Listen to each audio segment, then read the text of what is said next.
Nah, ketika manusia memilih kafir, itu haknya. Maka Allah berikan kebebasan sepenuhnya kepada manusia yang memilih kafir untuk menjalani kehidupan ini semau dia, semau hawa nafsu dia.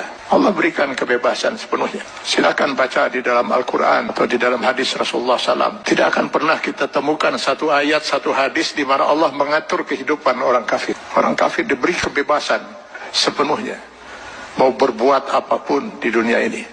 Tinggal dia harus menanggung resiko pilihannya itu di akhirat nanti. Tapi kepada mereka yang memilih beriman, hilang sudah kebebasan ini sepenuhnya. Karena seorang mukmin dia dituntut untuk Islam. Akar katanya adalah aslama, berserah diri. Yang beriman kepada Allah, dia harus menyerahkan dirinya sepenuhnya kepada Allah.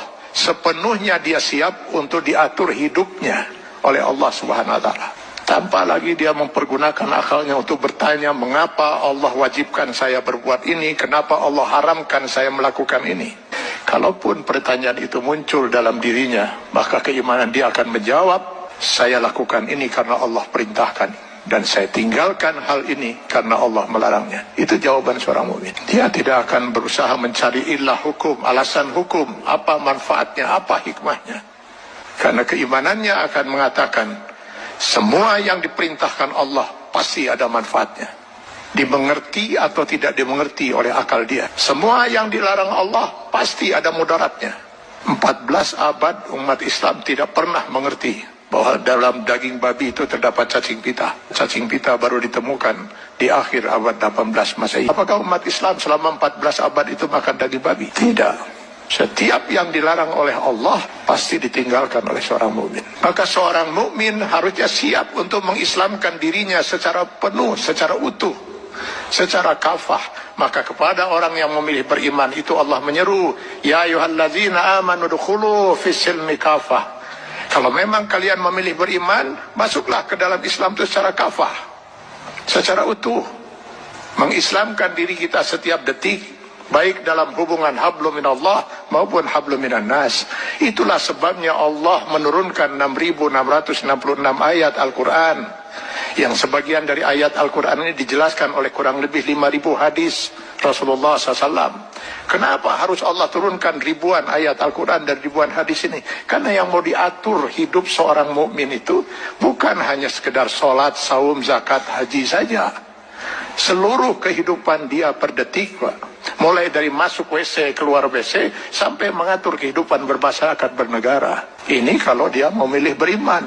Kalau tidak mau diatur hidupnya, jangan milih beriman, milih kafir. Pada orang-orang yang berfaham sekularisme, liberalisme, yang ingin memisahkan agama dari kehidupan, saya sering mengatakan, kenapa repot-repot harus menolak sebagian aturan Allah? Pilih kafir, Anda bebas sebebas-bebasnya. Kalau memilih beriman, sudah hilang kebebasan itu. Dan pilihannya hanya satu di antara dua. Memilih kafir atau memilih beriman. Memilih beriman konsekuensinya kita sudah harus Islam. Mengislamkan diri kita, menyerahkan sepenuhnya diri kita untuk diatur hidup kita oleh Allah Subhanahu wa Ta'ala. Karena itu setiap orang mukmin sadar betul bahwa selamat tidaknya dia termasuk orang yang ditangisi oleh tidak oleh Rasulullah SAW. Dia harus bisa mengislamkan dirinya setiap saat. Karena yang nanti akan dimintai pertanggungjawaban di yaumil akhir bukan hanya sebatas sholat, zakat, saum, haji saja, tapi seluruh kehidupan dia per detik. Mudah-mudahan ini bisa menjadi bahan muhasabah bagi kita semua. Kita islamkan diri kita secara kafah dalam batas kemampuan yang mampu kita lakukan. Karena Allah tidak akan menuntut kita di luar kemampuan kita. Semoga kita bukan termasuk orang yang ditangisi oleh Rasulullah SAW.